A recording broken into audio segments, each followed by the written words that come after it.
ស្រងគុណចិត្តរឹកល្អសោកសំទាំងអងបងមកវែងជ្រុងវងនឹងសម្រងរាល់ពេលអាឡងស្រណោះតែអូនខ្មាំងគេណាំងដឹងស្អីទេបង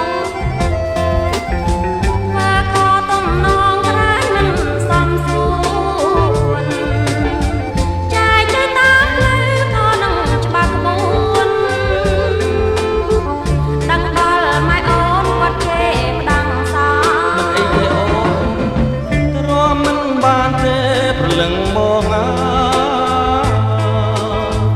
ទុកបងស្បើយព្រោះតែប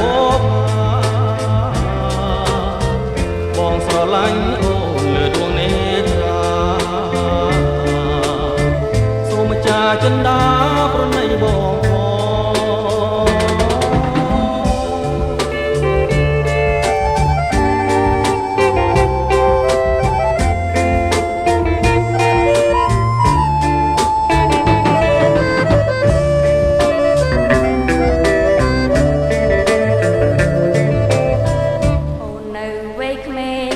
ងអ